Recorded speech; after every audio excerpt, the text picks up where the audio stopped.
ចាលោកអ្នកស្ដាប់ជាទីមេត្រីលោកជាស៊ីមអតីតប្រធានគណៈបកប្រជាជនកម្ពុជានិងជាអតីតប្រធានព្រឹទ្ធសភាបានទទួលមរណភាពដោយរោគគាពៀតកាលពីរសៀលថ្ងៃទី8ខែមិថុនានៅក្នុងជនមានអាយុ83ឆ្នាំលោកគឺជាបរិវត្តនិងជាអ្នកនយោបាយជើងចាស់មួយរូបដែលបានឆ្លងកាត់សម័យកាលជាច្រើនគឺក្នុងនយោបាយនៅក្នុងប្រទេសកម្ពុជាចាប់តាំងពីសម័យអាណានិគមនិយមបារាំង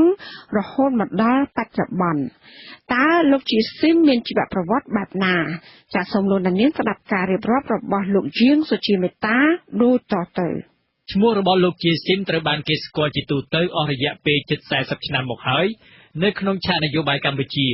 ពលគឺចាប់តាំងពីថ្ងៃទី7មករាឆ្នាំ1979ថ្ងៃដែលកងទ័ពវៀតណាមចូលឈ្លានពានកម្ពុជាផ្ដួលរំលំរបបកម្ពុជាប្រជាធិបតេយ្យឬរបបខ្មែរក្រហម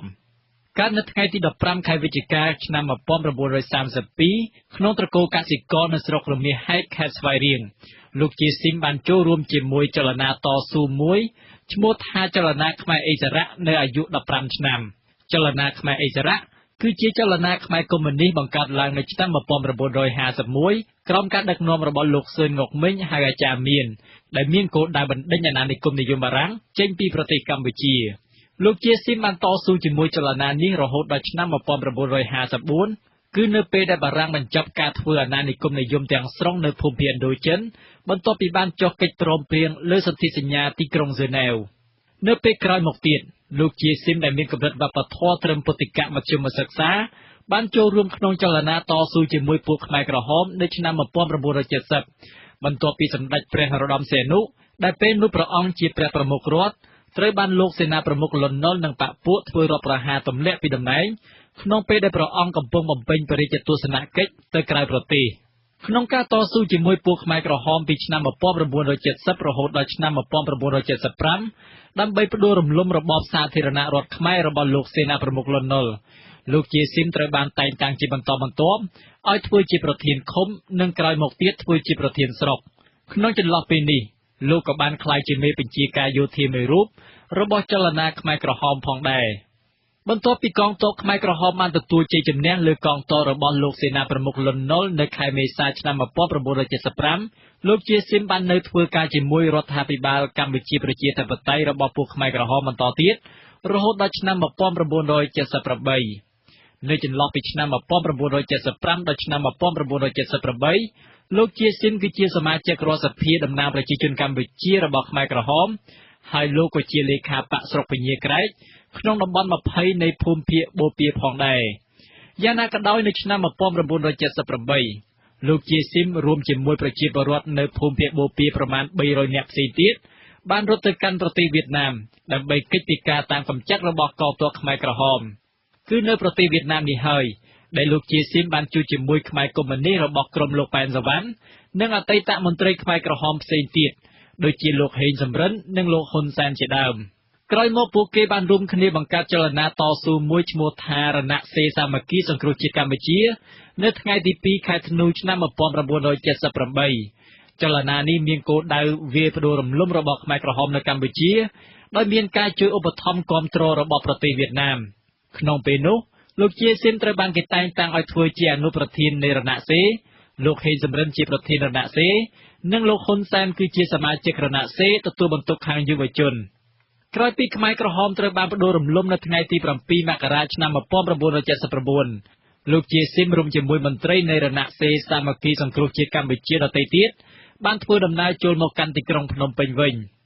ចាប់តាំងពីពេលនោះមកលោកត្រូវបានគេតែងតាំងឲ្យកាន់តួនាទីធំជាហូរហែ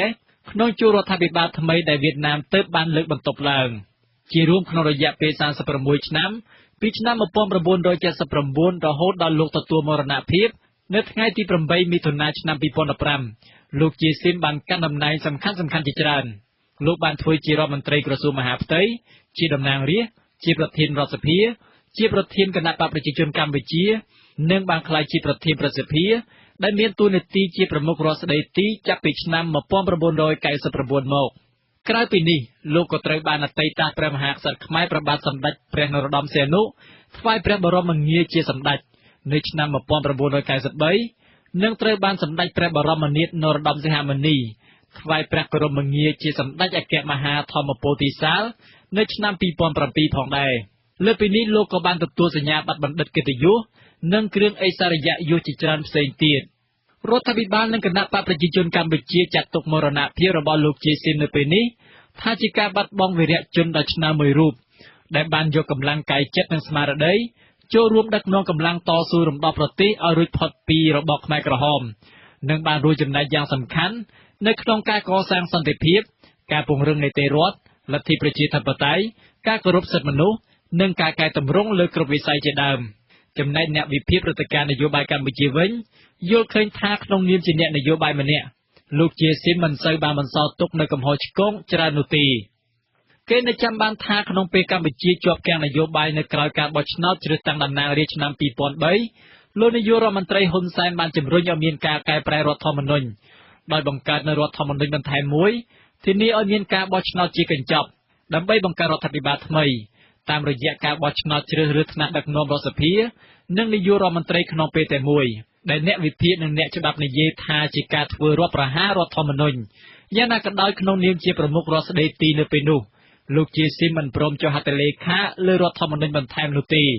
ក្នុងពេលប្រឈមមុខគ្នានោះលោកជាស៊ីមក៏ត្រូវបានលោកហុកឡុងឌីអតីតអគ្គស្នងការនគរបាលជាតិបង្ខំឲ្យចាកចេញទៅកាន់ទីក្រុងបាងកកប្រទេសថៃដើម្បីយកឱកាសនោះទុកឲ្យលោកញឹកប៊ុនឆៃដែលពេលនោះជាអនុប្រធានព្រឹទ្ធសភាចុះហត្ថលេខាលើរដ្ឋធម្មនុញ្ញបន្ថែមនោះនៅថ្ងៃទី13ខែកក្កដាឆ្នាំ2004បើទោះជាគណៈបកប្រជាជនកម្ពុជាអះអាងនៅពេលនោះថាលោកជាស៊ីមទៅក្រៅប្រទេសដើម្បីព្យាបាលជំងឺក៏ដោយប៉ុន្តែការចាកចេញរបស់លោកនៅពេលនោះត្រូវបានគេមើលឃើញថាជាការខ្វែងគំនិតគ្នារវាងលោកជាស៊ីមនិងលោកហ៊ុនសែនទោះជាយ៉ាងណាសម្រាប់អង្គការឃ្លាំមើលសិទ្ធិមនុស្សអន្តរជាតិ Human Rights Watch ចាត់ទុកមរណភាពរបស់ប្រធានគណៈបកប្រជាជនកម្ពុជាលោកជាស៊ីមថាជាការបង្ហាញភាពបរាជ័យរបស់សាលាក្តីខ្មែរក្រហមសេចក្តីថ្លែងការណ៍របស់អង្គការ Human Rights Watch ចេញផ្សាយនៅថ្ងៃទី9មិថុនាសរសេរថាលោកជាស៊ីមគឺជាអតីតកម្មាភិបាលខ្មែរក្រហមមួយរូបដែលគេមិនដែលបានស៊ើបអង្កេតពីបទអក្រិតអន្តរជាតិធ្ងន់ធ្ងរដែលអាចចោទប្រកាន់ពីបទប្រល័យពូជសាសន៍និងអក្រិតកម្មប្រឆាំងមនុស្សជាតិក្នុងរបបខ្មែរក្រហមពីឆ្នាំ1975ដល់1979យ៉ាងណាក៏ដោយចុះចំពោះការបាត់បង់រូបលោកជាស៊ីមដែលជាប្រធានរបស់បកកណ្ដាលអំណាចយូរឆ្នាំនៅកម្ពុជាពេលនេះត្រូវបានអ្នកវិភាគមើលឃើញថានឹងមិនធ្វើឲ្យមានការប្រជែងអំណាចក្នុងជួរបកឬធ្វើឲ្យមានការប្រែប្រួលនយោបាយកម្ពុជានោះឡើយព្រោះថាគណៈបកកណ្ដាលអំណាចមួយនេះបានត្រៀមអ្នកឡើងទទួលតំណែងបន្តរួចហើយលោកនាយករដ្ឋមន្ត្រីហ៊ុនសែនបានថ្លែងជាសាធារណៈកាលពីពេលថ្មីនេះថាបន្ទាប់ពីលោកជាស៊ីមទៅលោកនឹងឡើងធ្វើជាប្រធានគណៈបកប្រជាជនកម្ពុជាដើម្បីដឹកនាំការងារគណៈបកបន្តទៀតបើនិយាយពីជីវិតគ្រួសារវិញលោកជាស៊ីមបានរៀបការជាមួយភរិយារបស់លោកគឺអ្នកស្រីញ៉ែមសឿននៅឆ្នាំ1955ពួកគេទាំងពីរបានបន្តជីវិតរស់នៅជាប្តីប្រពន្ធជាមួយគ្នារហូតដល់ពេលលោកជាស៊ីមទទួលមរណភាព